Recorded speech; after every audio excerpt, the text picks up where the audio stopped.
وسلم قال الله تبارك وتعالى في القرآن المجيد أعوذ بالله من الشيطان الرجيم بسم الله الرحمن الرحيم ولله على الناس حج البيت من استطاع إليه سبيلا ومن كفر فإن الله غني عن العالمين صدق الله العظيم۔ محترم عازمین حج، اللہ رب العزت کا بے انتہا کرم ہے، فضل ہے، احسان ہے کہ اس نے ہم سب کو اپنے اس مبارک گھر میں بلایا، عمرے کی توفیق عطا فرمائی۔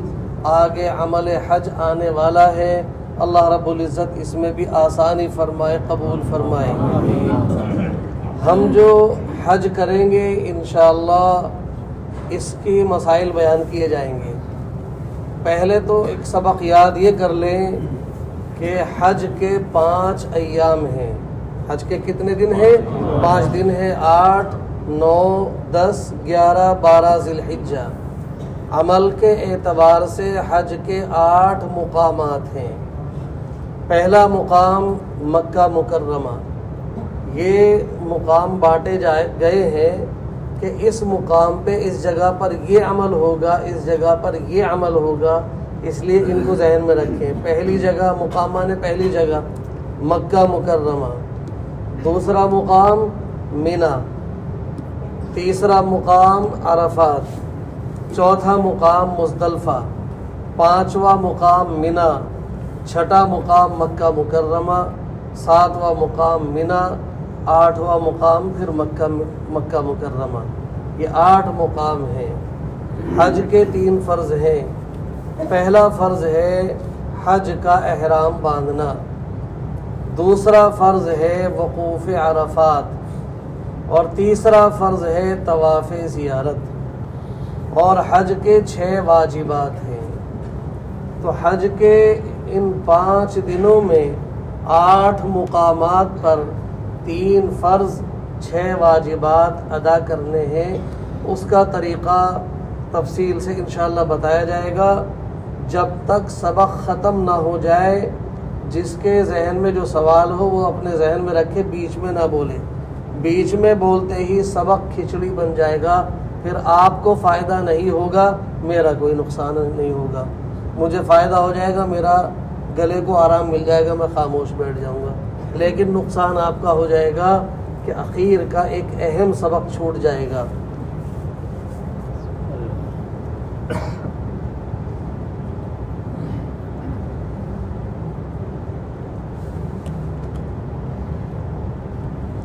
اصل میں 2 گھنٹے 2.5 گھنٹے کا وہ بیان چل رہا ہے، تو اس میں گلا متاثر ہے۔ نماز کتنے بجے ہے عشاء کی؟ 9 بجے۔ آپ ہی حضرات پڑھتے، باہر سے تو اور کوئی نہیں آتا ہے۔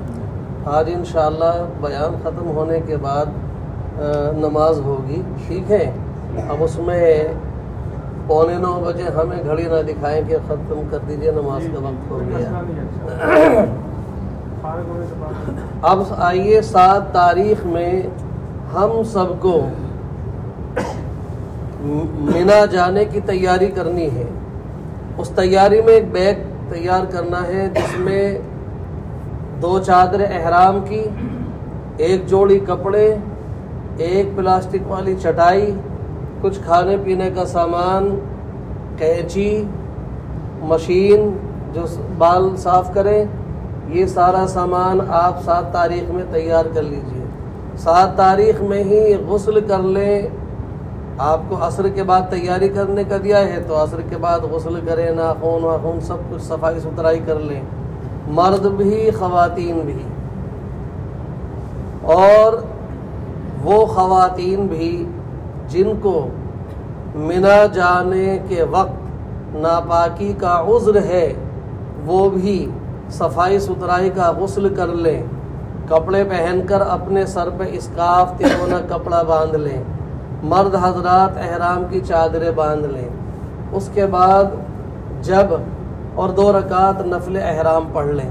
نیت کرتا ہوں 2 رکعت نفل احرام، یہ پڑھ کر کے مرد بھی پڑھ لیں، وہ خواتین جنہیں عذر نہیں ہے وہ بھی پڑھ لیں، اور جنہیں ناپاکی کا عذر ہے وہ نفل احرام نہیں پڑھیں گی، ان سے نماز معاف ہے۔ جب آپ بس میں بیٹھ جائیں تو سب کے سب مرد بھی خواتین بھی، خواتین میں وہ بھی جنہوں نے نفل احرام پڑھ لی ہیں، خواتین میں وہ بھی جنہوں نے عذر کی وجہ سے نماز نہیں پڑھی ہیں، وہ بھی حج کی نیت کریں گی۔ کیسے کریں گی؟ میں کہوں گا، آپ کہیے گا، اے اللہ میں نیت کرتا ہوں حج کی، میرے لیے آسان فرما، میری طرف سے قبول فرما۔ یہ ہو گئی نیت سب کی، مردوں کی، خواتین کی، اور ان خواتین کی بھی نیت ہو گئی جنہیں عذر ہے۔ اس کے بعد پھر پڑھیں گے لبیک اللہم لبیک لبیک لا شریک لک لبیک ان الحمد والنعمت لک والملک لا شریک لک۔ یہ تلبیہ 3 دفعے پڑھیں گے۔ نیت کرنے کے بعد، تلبیہ پڑھنے کے بعد، مقام نمبر 1 مکہ مکرمہ میں ہمارا حج کا پہلا فرض احرام ادا ہو گیا۔ مقام نمبر 1 میں مکہ مکرمہ میں کیا ادا کیا آپ نے؟ ایک فرض ادا کر لیا، حج کا پہلا فرض احرام۔ ایک سوال بہت سارے پوچھ رہے تھے جب میں دلی میں تھا کہ ہم احرام اپنی بلڈنگ پہ باندھیں یا حرم میں جا کے باندھیں یا مسجد عائشہ جا کے باندھیں۔ تو یاد رکھ لو، مسجد عائشہ جانے کا تو کوئی سوال ہی نہیں ہوتا، وہاں نہیں جائیں گے۔ حج کا احرام اپنی بلڈنگ پر ہی باندھیں گے بس، کیونکہ یہ مکہ مکرمہ پہلا مقام ہے اس فرض کو ادا کرنے کا، اور ہم اس وقت کہاں بیٹھے ہیں؟ مکہ مکرمہ میں بیٹھے ہیں۔ ایک فرض ہم نے ادا کر لیا الحمدللہ۔ اب ہمارا تلبیہ شروع ہو گیا۔ اب اس تلبیہ کے شروع کرنے کے بعد جب نماز پڑھیں گے، نماز کا سلام پھیریں گے، سلام پھیرنے کے بعد پہلے تلبیہ پڑھیں گے، پھر دعا مانگیں گے۔ ہر نماز کے بعد یہ سلسلہ شروع ہوگا۔ اب ہم پہنچے، جس وقت بھی معلم کی بس ہمیں لے کے جائے مینا، یا میٹرو سے جائیں یا بس سے جائیں، مینا پہنچیں گے۔ مینا مقام نمبر 2 ہے۔ نمبر 2 مقام مینا، اس میں 5 نمازیں ادا کرنی ہیں اور رات کا قیام کرنا ہے۔ 5 نمازیں 8 ذی الحجہ کے ظہر سے شروع ہوں گی۔ ظہر، عصر، مغرب، عشاء اور 9 ذی الحجہ کی فجر، یہ 5 نمازیں پڑھنا سنت ہے۔ اور 8 ذی الحجہ کا دن گزرنے کے بعد جو رات آئے گی، اس رات کا مینا میں گزارنا سنت ہے۔ لہذا ہمیں 8 تاریخ میں بس 5 نمازیں وہاں ادا کرنی ہے، اللہ کا ذکر کرنا ہے اور دعاؤں کا اہتمام کرنا ہے۔ خواتین میں وہ خواتین جنہیں عذر ہے وہ نماز تو وہاں نہیں پڑھیں گی، بس تلبیہ پڑھتی رہیں گی، اللہ کا ذکر کرتی رہیں گی، درود پاک پڑھتی رہیں گی۔ ان کا عمل یہی کافی ہے، اور اس عمل کی وجہ سے ان کی فضیلت دوسری خواتین سے ذرہ برابر کم نہیں ہوگی۔ لہذا حج کے لیے چلتے وقت اگر کسی خاتون کو یہ عذر آ جائے تو اپنے دل میں مایوس نہ ہو، احساس کمتری میں مبتلا نہ ہو۔ ان کے سفر حج میں، پورے سفر حج میں نہ تو کہیں رکاوٹ آئے گی، نہ ثواب میں کہیں کمی ہوگی۔ رکاوٹ ایک جگہ آئے گی، وہ میں اس جگہ بتا دوں گا اور اس کا حل بھی انشاءاللہ بتا دوں گا۔ ابھی سمجھ لیجئے آپ کا یہاں تک کوئی رکاوٹ کا سلسلہ نہیں ہے۔ اب آپ کے سامنے ایک مسئلہ مینا میں بھی آئے گا۔ مینا میں معلم کی طرف سے یہ کہا جا سکتا ہے کہ آپ حضرات کو عشاء کے بعد ہم اتنے بجے عرفات لے کر کے چلیں گے۔ اب ذہن میں سوال آئے گا کہ فجر تو رہ گئی، مینا میں پڑھنے کا جو سنت عمل تھا، رات کا قیام سنت عمل تھا، وہ رہ گیا، تو اس میں پریشان ہونے کی ضرورت نہیں ہے۔ ہمارے اوپر انشاءاللہ اس نماز کو یہاں نہ پڑھنے کی وجہ سے کوئی گناہ نہیں ہوگا، ثواب میں کوئی کمی نہیں آئے گی۔ رات تقریباً آدھی مینا میں گزرے گی، آدھی راستے میں اور عرفات میں گزرے گی، تو ہمارے اوپر کوئی گناہ نہیں آئے گا، ثواب میں کوئی کمی نہیں ہوگی، اور نہ ہی معلم گناہگار ہوگا، کیونکہ وہ بھی انتظامی اعتبار سے مجبور ہے حکومت کی طرف سے کہ حاجیوں کو تھوڑا تھوڑا کر کے لے جاؤ۔ ایک ہی وقت میں فجر کے بعد سارے حاجیوں کو نکالیں گے، راستہ جام ہو جائے گا، تو یہ بھی حاجیوں کی سہولت کے لیے عمل کیا جاتا ہے۔ اس لیے وہاں آپس میں بحث کرنے کی ضرورت نہیں ہے کہ بھئی ہم فجر پڑھے بغیر نہیں نکلیں گے۔ ہم اگر فجر پڑھے بغیر نہیں نکلیں گے، معلم کہے گا کہ میں بس ابھی تو دوں گا، بعد میں نہیں دوں گا، تو پھر عرفات میں اپنے خیمے پر نہیں پہنچ پائیں گے۔ اس لیے بغیر پریشان ہوئے آپ جس وقت وہ کہے اس وقت عرفات کے میدان میں چلے جائیں۔ میدان عرفات مقام نمبر کتنا ہے؟ ہاں، یہاں حاضر رہنے کے لیے میں بیچ میں پوچھتا ہوں اور جواب سب دیں، کتنا ہے؟ مقام نمبر 3 ہے۔ مقام نمبر 3 میں میدان عرفات میں حج کا دوسرا فرض ادا کیا جائے گا۔ حج کا دوسرا فرض ہے وقوف عرفات۔ حج کا دوسرا فرض کیا ہے؟ وقوف عرفات، عرفات میں ٹھہرنا۔ اس کی تاریخ کیا ہے؟ 9 ذی الحجہ۔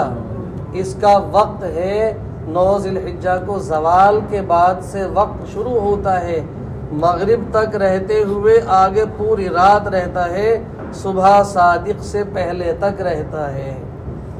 لیکن حاجیوں کو ٹھہرنا ہے غروب تک، غروب کے بعد نکلنا ہے۔ وقت اللہ تعالیٰ نے وہاں تک رکھا ہے تاکہ کوئی کسی عذر کی وجہ سے غروب تک نہ پہنچ پایا، رات میں 9، 10، 11، 12، 1، 2، 3 صبح صادق سے پہلے وہ عرفات میں حالت احرام میں چلا گیا، حاجی بن جائے گا۔ اور اگر کوئی 9 تاریخ کو زوال کے بعد سے صبح صادق سے پہلے اس بیچ میں نہیں جا سکا، پھر وہ حاجی نہیں بنا، اس کا حج نہیں ہوگا۔ اللہ ہم سب کو عذر سے محفوظ فرمائے، سب کو حاجی بنائے۔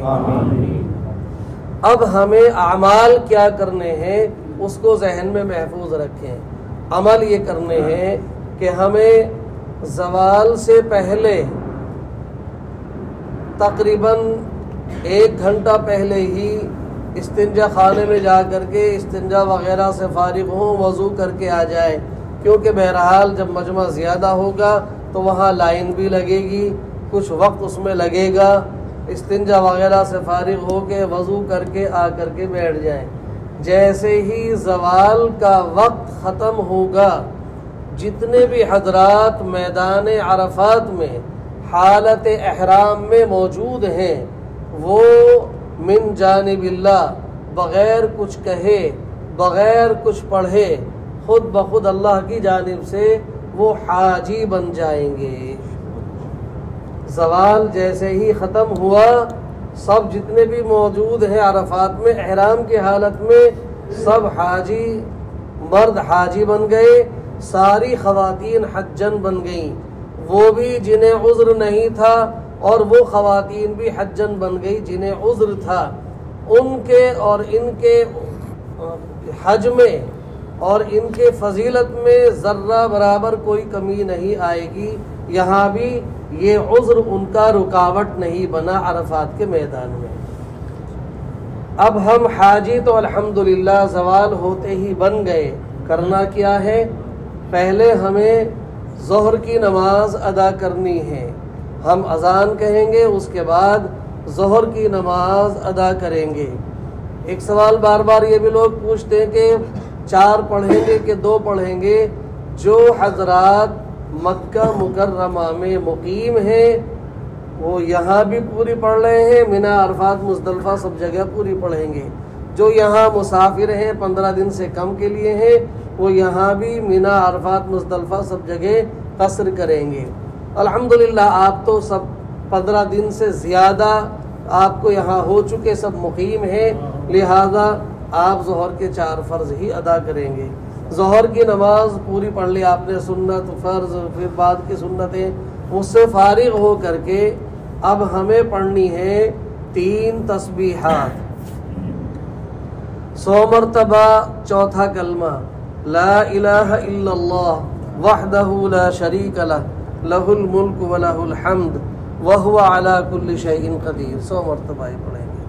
100 مرتبہ قل هو اللہ احد اللہ الصمد لم یلد ولم یولد ولم یکن لہ کفوا احد.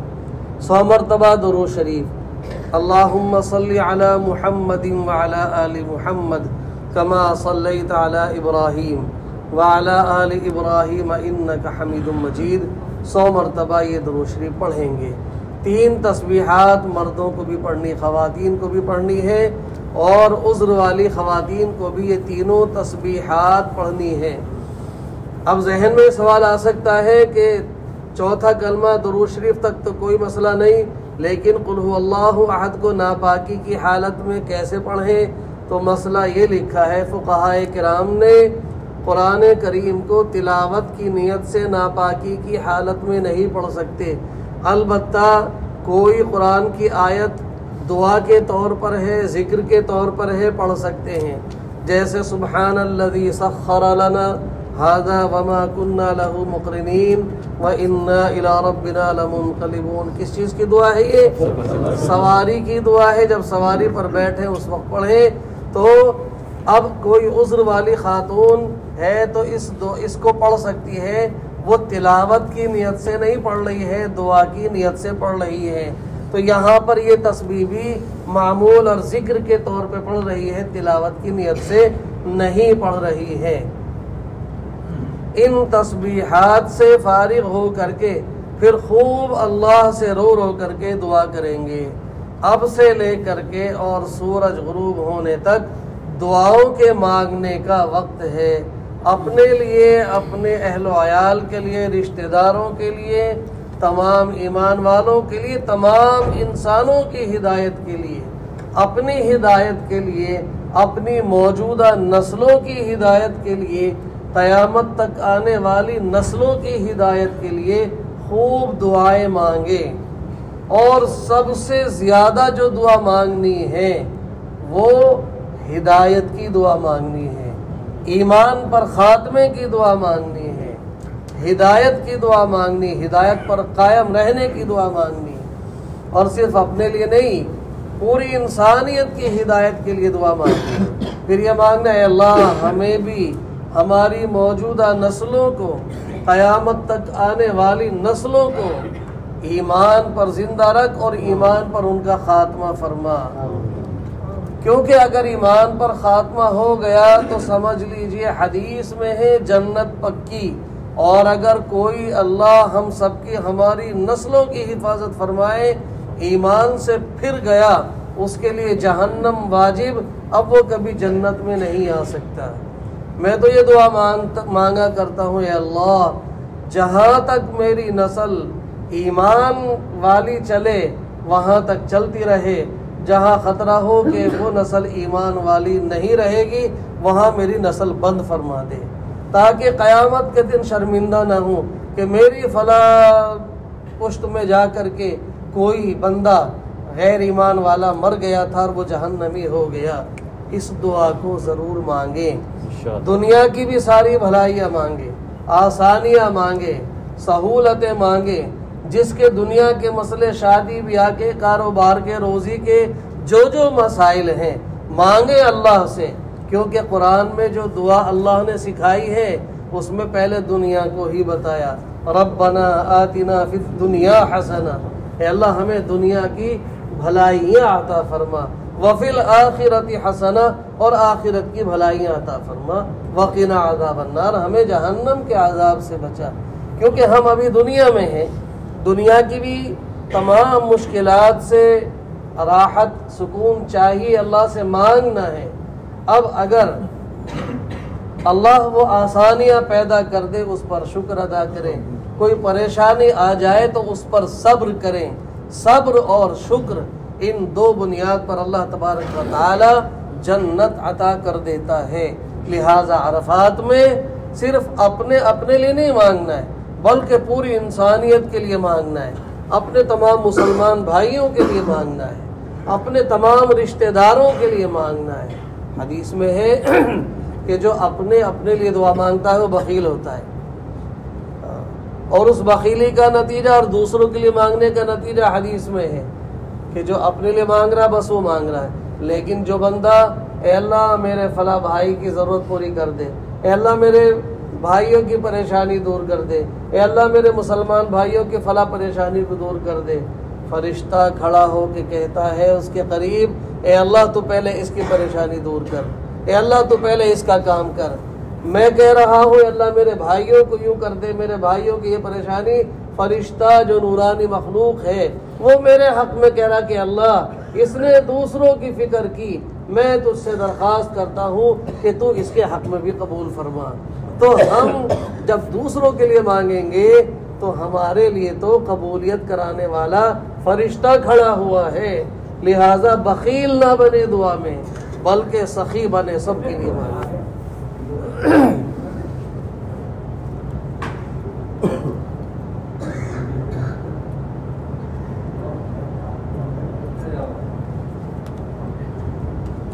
اب ہمیں 3 تسبیحات پڑھ لی، دعاؤں کا اہتمام کرتے رہے۔ اب آپ کو 3 تسبیحات کی فضیلت بتا دوں۔ جناب رسول کریم صلی اللہ علیہ وسلم نے ارشاد فرمایا، جب بندہ ان 3 تسبیحات کو پڑھ لیتا ہے، اللہ رب العزت فرشتوں سے مخاطب ہو کے کہتا ہے، اے فرشتوں بتاؤ کیا بدلہ ہے میرے ان بندے اور بندیوں کا جنہوں نے میری بڑائی بیان کی، میری وحدانیت بیان کی، میرے نبی پر درود بھیجا۔ اللہ تعالیٰ پھر خود ہی ارشاد فرماتا ہے، اے فرشتوں تم گواہ رہو، میری عزت کی قسم، میرے جلال کی قسم، میرے بلندی مرتبے کی قسم، میں نے ان سب کو معاف کر دیا ہے اور ان سب کو ایسا بنا دیا ہے کہ اگر یہ پورے عرفات والوں کے لیے مغفرت کی دعا مانگے تو قبول کر لی جائے گی۔ یہ بالکل ایسے ہو گئے ہیں جیسے ابھی پیدا ہوئے ہیں۔ لیکن اب اس میں ایک لیکن ہے، اس لیکن کو امید ہے کہ آپ سب دور کر کے آئے ہوں گے، اور جس نے دور نہ کی ہو وہ آج کر لینا دور۔ وہ لیکن کیا ہے؟ لیکن اگر ہم نے کسی کا حق مارا ہے، کسی کو ستایا ہے، کسی پر ظلم کیا ہے، کسی کی زمین دبائی ہے، چاہے 1 بالش دبائی ہو یا 1 بیگھہ دبائی ہو یا زیادہ دبائی ہو، کسی کی پیمنٹ مار لی ہے، کسی کے ساتھ میں اور حق تلفی کی ہے، اللہ تعالیٰ اس کو معاف نہیں کرے گا۔ حقوق العباد وہ سر پر کھڑے رہیں گے۔ میرے پیارے آقا صلی اللہ علیہ وسلم نے صحابہ سے پوچھا، بتاؤ مفلس کون ہے؟ صحابہ نے جواب دیا جو عام جواب ہوتا ہے کہ جس کے پاس کھانے پہننے کو نہیں۔ آپ نے فرمایا وہ مفلس نہیں ہے، میری امت کا مفلس وہ ہے جو دنیا سے خوب نمازیں، خوب تسبیحات، خوب روزے، زکوٰۃ، حج، تہجد، اشراق اوابین، تمام چیزیں لے کر کے گیا، صدقے خیرات کا ذخیرہ لے کر کے گیا۔ اب جب وہاں پہنچا تو حقدار کھڑے ہیں، ایک کہہ رہا ہے اس نے میری زمین دبا لی تھی، ایک کہہ رہا ہے اس نے مجھے تھپڑ مارا تھا، ایک کہہ رہا ہے اس نے میری پیمنٹ مار لی تھی، میرا فلاں حق مارا تھا۔ اچھا اب وہاں دینے کے لیے یہ تو موجود نہیں ہوگا، نہ زمین ہوگی، کیا کرے؟ ٹھیک ہے اس کی زمین دبائی تھی، اس کے بدلے میں اتنی نمازیں دے دو، اس کے اتنے پیسے مارے تھے، اس کے بدلے میں اتنے روزے دے دو، اس کا یہ چیز دبائی تھی، اس کے بدلے میں حج بھی دے دو، اس کے بدلے میں تسبیحات، تہجد، اوابین ساری دے دو۔ اب پتہ چلا کہ جتنی نیکیاں، جتنے اعمال لے کر گیا تھا وہ سارے نیکیاں ان حقداروں پر ٹرانسفر ہو گئی، نیکیوں سے یہ کوڑا ہو گیا، لیکن حقدار ابھی کھڑے ہوئے ہیں، وہ حقدار ابھی کھڑے ہیں۔ تو کیا کہا جائے گا؟ اس کے بدلے میں اتنے گناہ اس کے سر پہ لاد دو، اتنے گناہ اس کے سر پہ لاد دو، اتنے گناہ اس کے بدلے میں اس کے سر پہ لاد دو۔ پیارے آقا صلی اللہ علیہ وسلم نے فرمایا کہ پھر اس کو جہنم میں دھکیل دیا جائے گا، کہا یہ مفلس ہے، دنیا سے سب کچھ اعمال لے کے گیا تھا، لیکن بندوں کے حق مارنے کی وجہ سے وہ ساری نیکیاں دوسروں کو دے کے ان کے گناہ اپنے ذمے لے کے جہنم میں چلا گیا۔ میرے بھائیوں، دنیا کی مفلسی اگر ایسی آئے کہ کھانے کو ایک وقت ملا ایک وقت نہیں ملا، دو حالت میں وہ بھی ختم ہوگی۔ یا تو وہ حالت اچھی حالت میں بدل جائے گی، ختم ہو جائے گا، یا اسی حالت میں یہ ختم ہو جائے گا تو مسئلہ ختم ہو جائے گا۔ فاقے ہو رہے ہیں، پہننے کو نہیں ہے، بہت زیادہ تنگیوں میں ہے، یا تو وہ تنگی ختم ہو جائے گی، فراخی آ جائے گی، یا یہ ختم ہو جائے گا اور سارے مسئلے ختم ہو جائیں گے۔ دنیا کی تنگی، دنیا کی یہ چیز تو ختم ہو جائے گی، لیکن آخرت کا مفلس، آخرت کا جو مفلس ہوگا وہ تو سیدھا جہنم میں پہنچ جائے گا۔ اس لیے جب ہم سب حج کے لیے آئے، یقیناً معافی تلافی کر کے آئے ہیں، کسی کا لین دین ہے اس کو صحیح کر کے آئے ہیں، لیکن اگر کچھ حضرات پھر بھی اس میں کوتاہی کر کے آ گئے، اور کوتاہی ہوتی بھی ایسے بھی ہوتے ہیں۔ 2019 میں ہمارے یہاں میں ذاکر نگر دلی میں رہتا ہوں، ذاکر نگر ایک محلہ ہے، اس مسجد میں 10 دن کا یہ ٹریننگ کیمپ لگتا ہے۔ یہ جو سبق آپ کے سامنے اب ہوگا وہ تقریباً 30 گھنٹے کا سبق ہے۔ تو ایک صاحب آئے کہ آپ کے ٹریننگ میں ایک صاحب بیٹھے ہیں، انہوں نے میرے 8 لاکھ روپے مار رکھے، دے نہیں رہے اور حج کو جا رہے ہیں، ذرا تھوڑا اس پہ فضیلت بیان کر دیجیے گا کہ مار لے کے دینا کیسا ہے اور نہ دینا کیسا ہے۔ بیان کیا تفصیل سے، ہر سال ان کے کہے بغیر بھی بیان کرتے ہیں، آپ نے بھی کہا تو نہیں مجھ سے، لیکن میں بیان کر رہا ہوں کیونکہ بہت سخت سبق ہے۔ اس کے نتیجے میں یہ ہوا، اور وہ تھے بھی بیچارے امام صاحب جن کے پیسے مار رکھے تھے اس نے، ان امام صاحب نے مجھے فون کر کے بتایا کہ امام صاحب ہوا یوں کہ میں نے اس صاحب کو فون کیا کہ بھائی اب تو حج پہ جا رہے ہو، میری پیمنٹ دے جاؤ، تو اس نے کہا کہ ٹھیک ہے پرسوں آ جانا، اپنے پیسے بھی لے جانا، دعوت بھی کھا لینا۔ اب جب میں وہاں پہنچا تو پتہ چلا حاجی صاحب تو پرسوں ہی مکے روانہ ہو گئے ہیں۔ ہاں، یعنی آج فلائٹ تھی، دھوکہ دے رہے ہیں کہ میں پرسوں جاؤں گا، آ جانا، پیمنٹ لے جانا، اور نکل رہے ہیں آج۔ یقیناً وہ فلائٹ میں بیٹھ کے بڑے خوش ہوتے جا رہے ہوں گے کہ میں نے اس کو ٹوپی اڑا دی، لیکن یہ نہیں سوچا کہ ٹوپی جہنم کی خود اوڑھ لی۔ وہ بیچارہ صبر کر لے گا 8 لاکھ پہ، اس کو نہیں ملیں گے تو جیسے تیسے گزارا کر لے گا، لیکن اس کے تو 8 لاکھ قیامت میں پکے کھڑے ہیں۔ تجھے تو اپنا حج اور اپنا روزہ زکوٰۃ نماز دینا پڑے گا۔ تو میں عرض اس لیے کر رہا ہوں کہ ایسے بھی حضرات ہوتے ہیں سب کچھ سننے کے باوجود بھی سن ہو کر کے اس کی طرف پرواہ نہیں کرتے۔ اگر ہم سے کچھ ایسی کوتاہی ہو گئی ہے، ہم رات کو ذرا تنہائی میں اللہ کے سامنے رو کے کہہ لینا، اللہ وہ میرے ساتھ فلاں فلاں کا فلاں مسئلہ ہے، میں تجھ سے پکا وعدہ کر رہا ہوں جا کے اس کو صحیح کر لوں گا، اس کا دے دوں گا، اس کی زمین چھوڑ دوں گا، اس کے حق میں دے دوں گا۔ اور یہاں اس لیے نہیں توبہ کرنی اللہ کے سامنے کہ ذرا عرفات میں میرا مسئلہ سیدھا ہو جائے، بعد میں تو جا کے میں ویسے ہی کروں گا۔ اللہ تو علیم بذات الصدور ہے، وہ جانتا ہے کہ یہ بندہ واقعتاً سچی توبہ کر رہا ہے، جا کے ادا کرے گا، یا ویسے ہی دھوکہ دینے کے لیے کہہ رہا ہے۔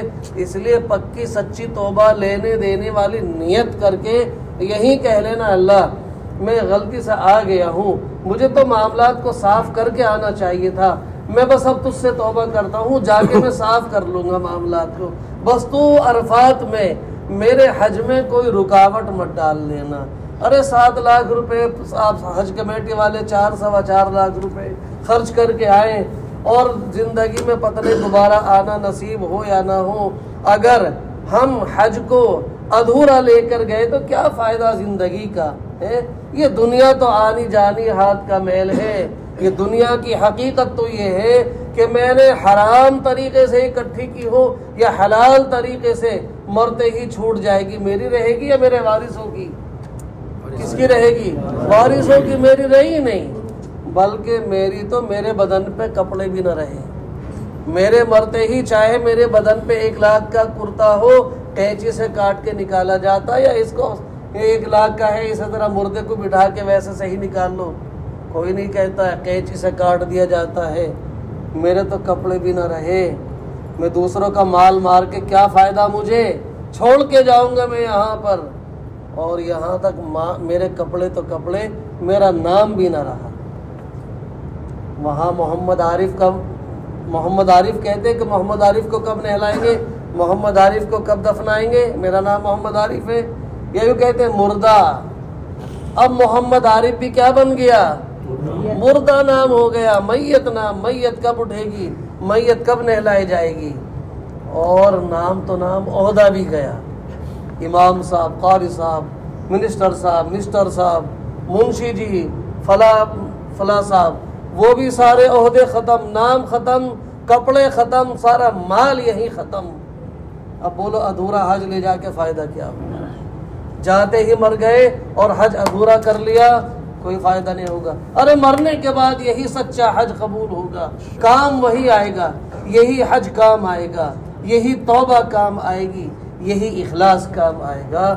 اس لیے عرفات کے میدان میں اگر ہم چاہتے ہیں کہ بالکل ایسے جائیں جیسے ابھی پیدا ہوئے ہیں، تو حقوق اللہ کی تو معافی وہاں ہوگی، حقوق العباد کی ہم اب تنہائی میں بیٹھ کر کے اور جس کا جو معاملہ ہے اللہ سے کہہ لینا کہ میں جا کے صحیح کر لوں گا۔ بہرحال تو عرفات میں زوال کے بعد ظہر کی نماز ادا کرنی ہے، 3 تسبیحات پڑھنی ہے، اس کے بعد دعائیں مانگنی ہے، پھر اس کے بعد کھانا پینا کھا کے پھر عصر پڑھنی ہے۔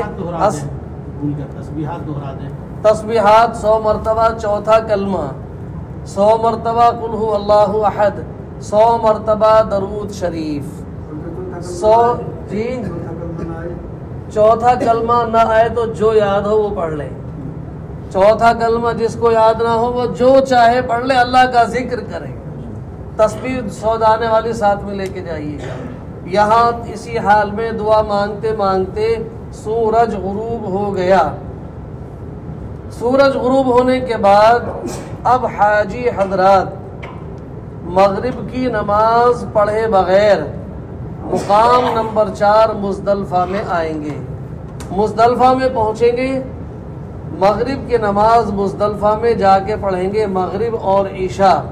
جب مغرب کا وقت ختم ہو چکا ہوگا، عشاء کا وقت شروع ہو جائے گا، تو مغرب اور عشاء پڑھنی ہے۔ اس کا طریقہ کیا ہوگا، ہم وضو کر کے آئیں، اپنی جماعت کریں، اذان کہیں، اقامت کہیں، پھر مغرب کے 3 فرض پڑھیں، سلام پھیریں، فوراً کھڑے ہو جائیں اور عشاء کے فرض پڑھیں، عشاء کے فرضوں کا سلام پھیر کے اب مغرب کی سنت نفل، پھر عشاء کے سنت نفل وطر۔ یہ طریقہ ہے مغرب اور عشاء پڑھنے کا۔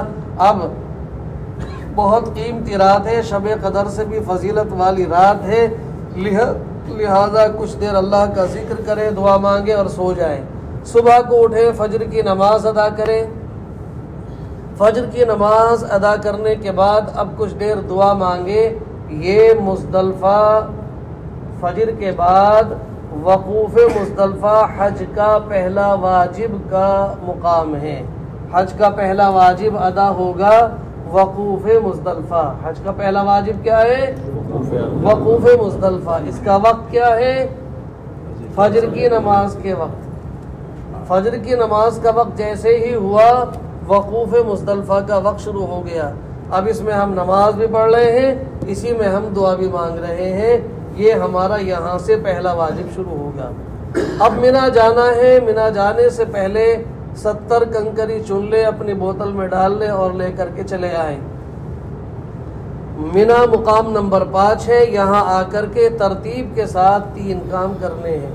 ایک کام یہ کرنا ہے کہ آج بڑے شیطان کو کنکری مارنی ہے، پھر دوسرا کام ہونا ہے قربانی ہوگی، تیسرا کام ہے حلق ہوگا، سر پہ اس طرح پھر جائے گا۔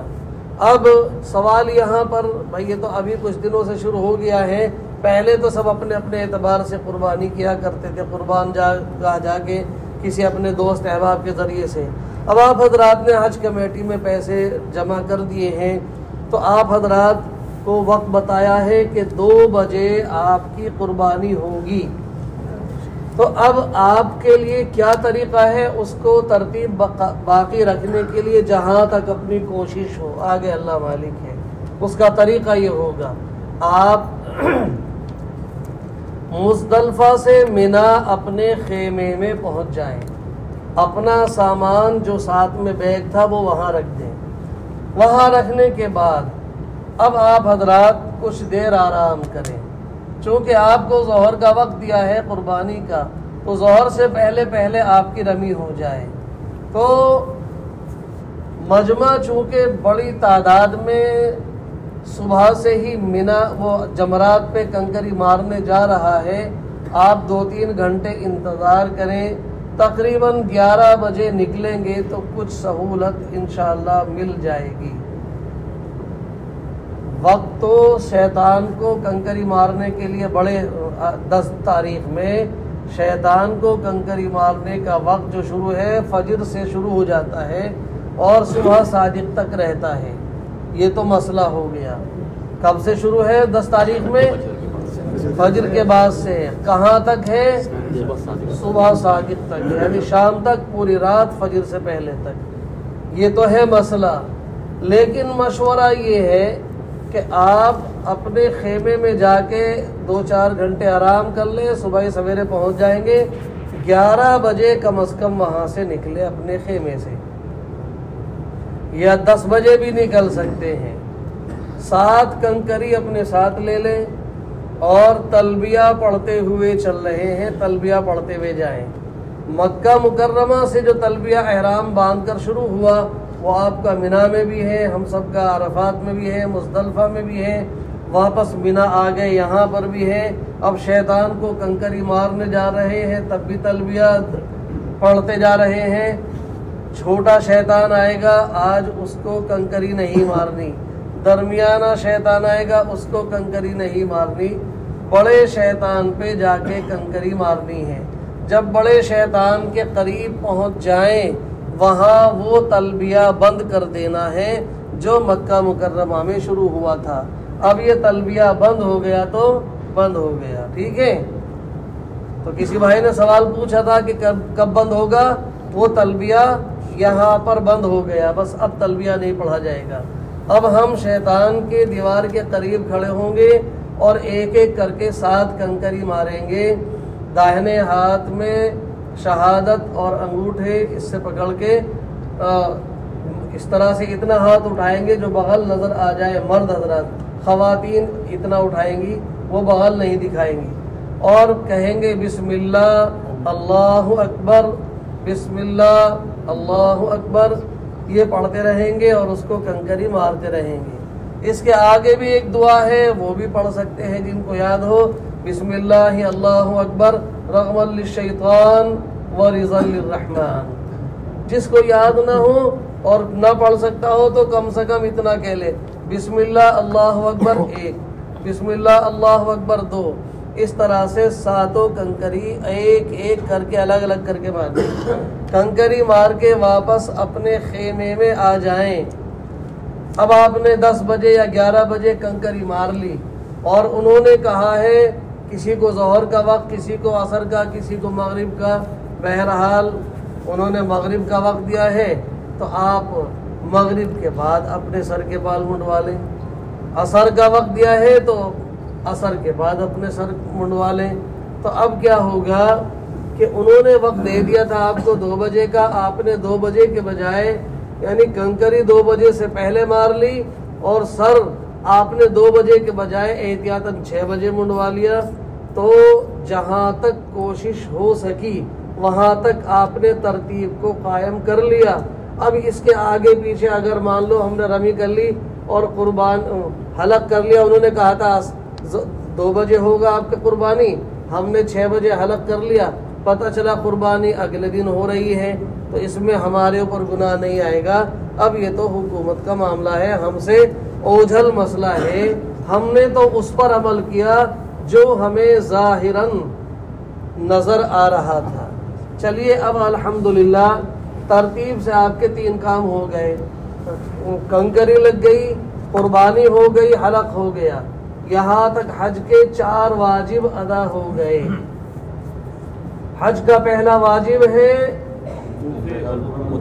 وقوف مزدلفہ، حج کا دوسرا واجب ہے شیطان کو کنکری مارنا، حج کا تیسرا واجب ہے قربانی کرنا، حج کا چوتھا واجب ہے حلق کرانا۔ یہ 4 واجب یہاں تک آپ کے الحمدللہ ادا ہو گئے۔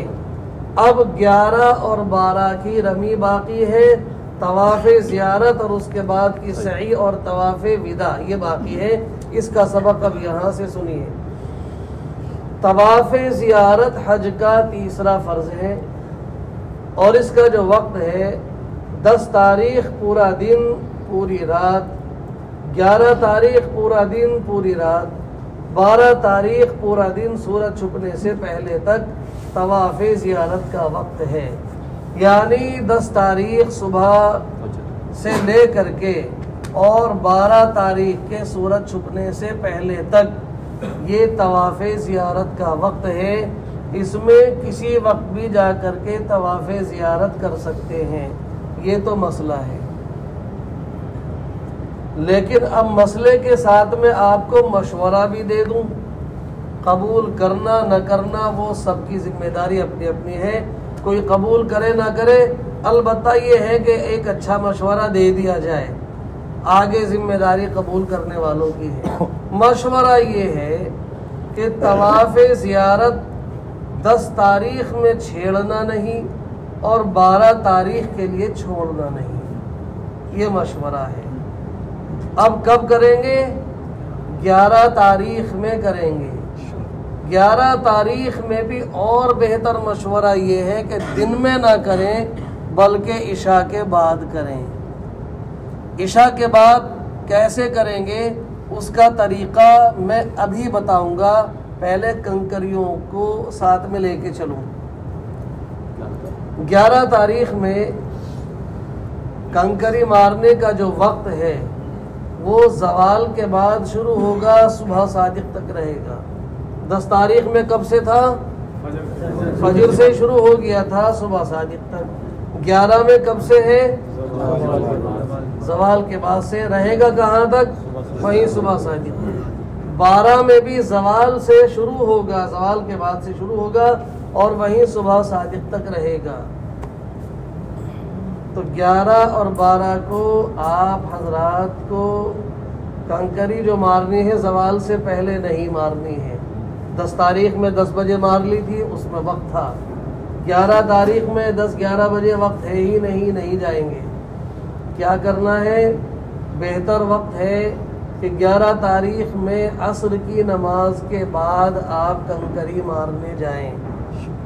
وجہ 11 تاریخ میں جو زوال کے بعد وقت شروع ہوگا تو بھیڑ کی بھیڑ جائے گی، اس میں ہم بھی جائیں گے تو ہم پھنسیں گے، ظاہر بات ہے، دقت تو آئے گی، پسینے چھوٹ جائیں گے۔ جب شریعت نے وقت آگے تک دیا ہے تو پسینے چھوٹنے کے وقت کیوں جائیں؟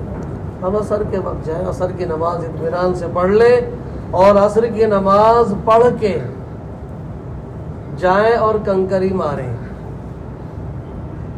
آج 11 تاریخ میں تینوں شیطانوں کے کنکری لگنی ہے۔ کیسے؟ اب جائیں گے، تلبیہ پڑھتے ہوئے چلیں گے نا۔ جی بتائیے۔ سبق توجہ سے سن رہے ہیں، یہ میں نے دیکھا تھا۔ ہاں، کہ تلبیہ تو ہمارا 10 تاریخ میں بند ہو گیا تھا بڑے شیطان کے پاس، اب تو بند ہے۔ اب کیا پڑھتے ہوئے جائیں گے؟ اللہ اکبر، اللہ اکبر، لا الہ الا اللہ، اللہ اکبر، اللہ اکبر وللہ الحمد۔ یہ تکبیر تشریق جاری رہے گی، اس کو پڑھتے ہوئے جائیں گے۔ اب جائیں گے، چھوٹا شیطان آئے گا، اس کے 7 کنکری ماریں گے، ایک ایک کر کے 7 کنکری مار کے تھوڑا سا آگے بڑھیں گے اور قبلہ کا ڈائریکشن بنا ہوا ہے چھت پہ ایک لمبا سا، اس طرف قبلہ رخ کھڑے ہو کر کے دعا مانگ لیں گے۔ وہ دعا مانگنے کا مقام ہے، قبولیت کا مقام ہے۔ پھر آگے بڑھیں گے، درمیانہ شیطان، اس کے بھی ایک ایک کر کے 7 کنکری ماریں گے، تھوڑا سا آگے بڑھیں گے، قبلہ رخ کھڑے ہو کر کے دعا کر لیں گے، وہ بھی قبولیت کا مقام ہے۔ پھر آگے بڑھیں گے، تیسرا شیطان آئے گا بڑا، اس کے ایک ایک کر کے 7 کنکری ماریں گے، وہاں پر دعا نہیں کریں گے۔ 11 کو بھی زوال کے بعد وقت ہے، اسی طریقے سے کنکری ماریں گے، اور 12 کو بھی سیم اسی طریقے سے تینوں کے ماریں گے۔ پہلے کے کنکری مار کے ساتھ آگے بڑھ کے دعا، پھر دوسرے کے کنکری مار کے ساتھ آگے بڑھ کے دعا، پھر تیسرے کے کنکری مار کے وہاں دعا نہیں کرنی ہے۔ تینوں کے ایک ایک کر کے 7 کنکری مارنی ہے۔ میں بار بار اس لیے زور دے رہا ہوں کہ تینوں کے مارنی ہے اور ایک ایک کر کے مارنی ہے، 1 2 3 4۔ کوئی اگر مٹھی بھر کے 7 ایک پہ مار دے تو وہ ایک کنکری کہلائے گی۔ کوئی سوچے میں 7 مرتبہ ہاتھ کیوں ہلاؤں، وہ 7 ایک ہی دفعہ مار دوں، لگنی تو 7 ہی ہے، وہ کتنی کہلائے گی؟ 1۔ اور مارنی تینوں کے ہیں، یہ بھی یاد رکھ لیجیے۔ قاری مزمل صاحب رمی کرنے گئے تھے، ہمارے دوست ہیں، تو ان کے ساتھ میں ایک دیہاتی شخص تھا۔ اس نے کیا کام کیا، جب انہوں نے قاری صاحب نے تو 7 کنکری ماری، اس بیچارے نے کل ہی واقعہ بتا رہے تھے مجھے اپنا، اس نے وہ 21 کی 21 کنکری لے کے اور ایک ہی کے مار دی۔ اب انہوں نے کہا یہ کیا کر رہے ہو؟ ارے 7 کے الگ الگ، وہ تینوں کے 7 الگ الگ لگنی ہے۔ تو اس نے اپنی دیہاتی زبان میں اس کی ماں بہن کی موٹی سی گالی دے کے کہا شیطانوں کو، ارے اپنے آپ بانٹتے رہیں گے اور میں نے تو اپنا کام کر دیا، خود بانٹتے رہیں گے۔ جی تو بھائی یہ کیا ہے؟ کم علمی ہے، یہ کم علمی ہے۔ اسی لیے آپ حضرات الحمدللہ علم سیکھ رہے ہیں۔ آپ نے سیکھ لیا کہ ایک کے بھی 7 ایک ساتھ نہیں مارنی، ایک ایک کر کے مارنی، اور تینوں کے مارنی ہے، اور اس طریقے سے مارنی ہے جو طریقہ ابھی آپ کو بتایا گیا۔ اب رہا مسئلہ طواف زیارت کا، وہ کیسے کریں گے، کس وقت جائیں گے؟